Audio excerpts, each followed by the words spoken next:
here representing Old Bethel, the 2010 Charity of the Year.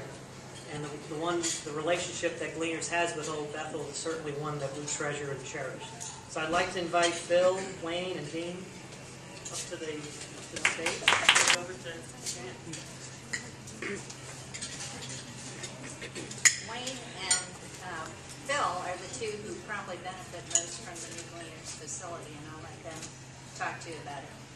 Our pantry has grown by leaps and bounds, as have probably most of them in the city. And we just completed our numbers for 2010, and we served about 86,000 people in our pantry. That is comprised of about... I recently joined the group and making the pickups at Gleaners facility personally. And it's a great pleasure to be able to back up to the dock and walk in the door and immediately have someone jump on your truck and start loading. And working in other facilities and other organizations, that usually is not the case. Usually you get in line, you wait for a half hour, 45 minutes before you get close to the building. But you have to ever back up to the door. Zach isn't ready, got the load on the floor, and usually within 25, 30 minutes I'm back on the load and head back to the pantry. And while that doesn't seem like a lot, when you have volunteers waiting for you to return, and you can get there on a timely basis and be out at the same time, you're not using up their time. So you use your volunteers to the ultimate amount, and it gets us back on the road, gets us back home, and we need to be home or ready to move on to the next project. So we do appreciate what you do. It's just fantastic. The new building is great, and the service has been fabulous.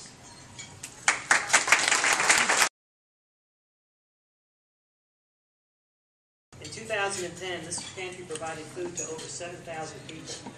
Presently, the pantry has experienced a growth rate of 35% in people needing help with the basics of life.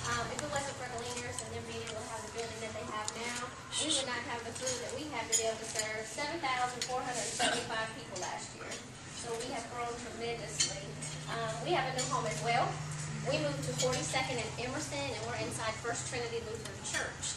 So now we have that ministry feel along with being able to help people in the community as well. And my kids have something that they'd like to say. Brian and Alexis. Thank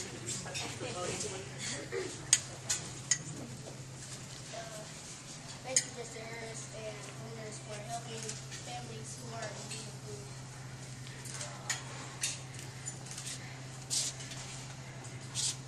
Especially the kids, without people and places like you, it wouldn't be possible. They would like to present you with both of these gifts. Thank you.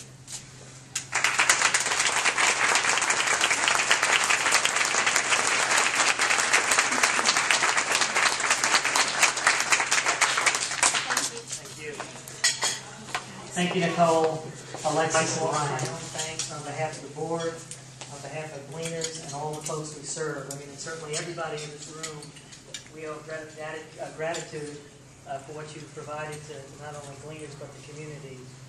But Jim, it wouldn't have been possible without you. And I remember. Thank you. Thank you all very much. We've had an extraordinary experience together. And the good news is that we announce officially today that we have raised $12,296,000.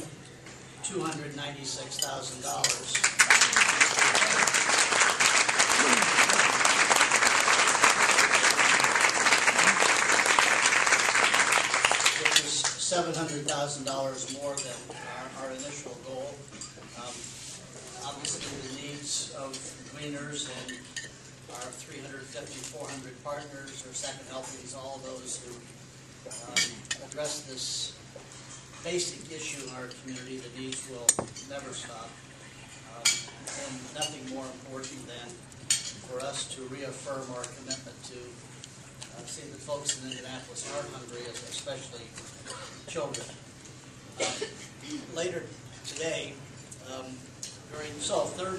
let me say thank you to all of you.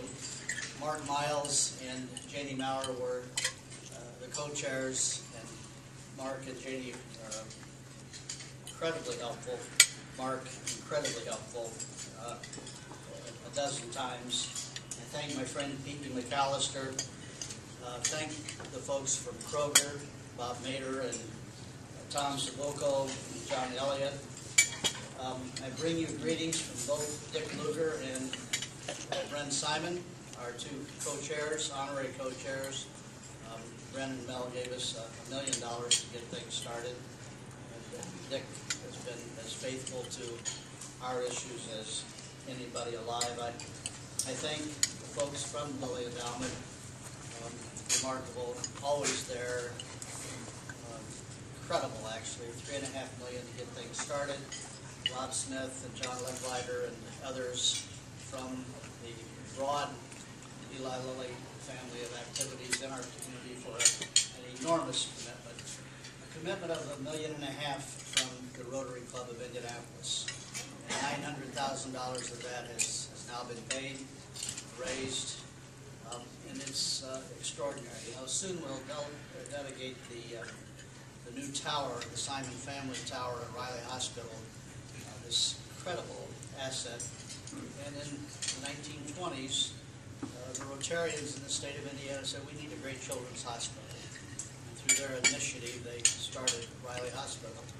And today, they've been once again celebrating the 100th anniversary of the Downtown Club, committing $1.5 million to our work. I've acknowledged my friend Fred Nation and Bill McGowan, lots of calls, wonderful.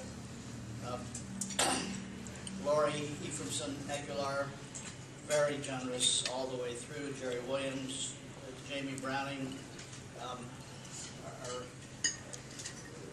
We needed to have pastoral help to keep us focused and reinforced, and remarkable pastoral help from John Adlin from Indianapolis Hebrew, and Ken Millard from St. Luke's, Bill Enright, really now from the Lake Institute at the Center on Philanthropy, but really Second Presbyterian Church. Right, Bill? I'll give more plugs to IU, but I always include Second Pres. Jerry Williams, tremendous faithful support all the way through.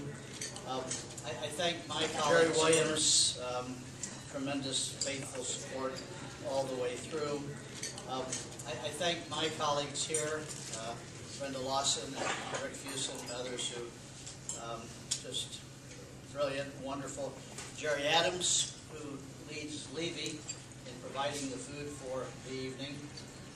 Jerry is the chair of Second Helpings.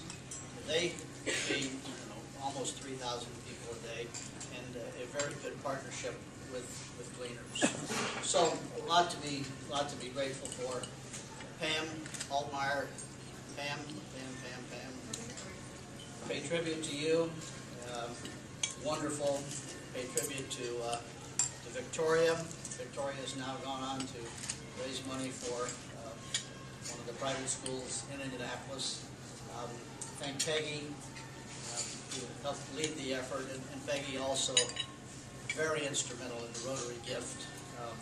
Wonderful.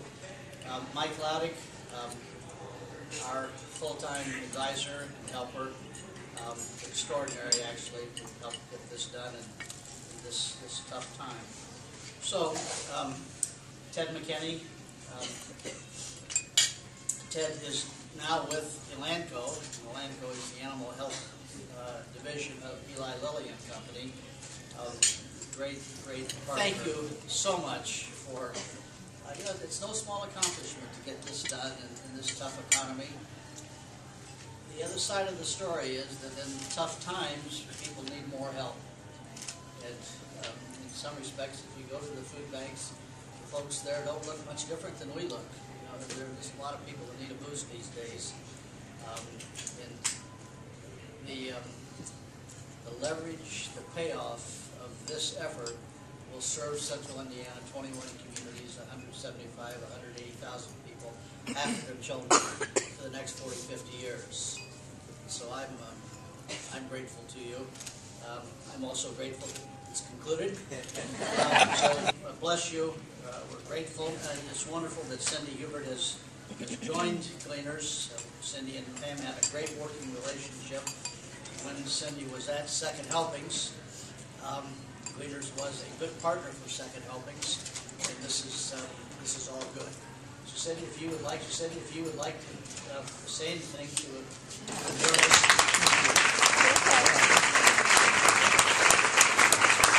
Let's do that. It is just a wonderful honor and privilege to be here tonight and an opportunity to say thank you to each and every one of you for all that you've done. It is a true gift to have the building that we have today. People that come through just say it's remarkable, it's doing what it needs to do. We heard that this evening from our recipient agencies. So thank you.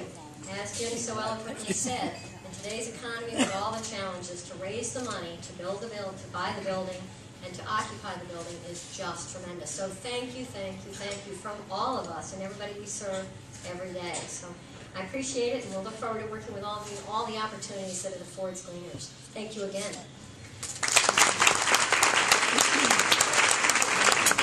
Let's go Pacers.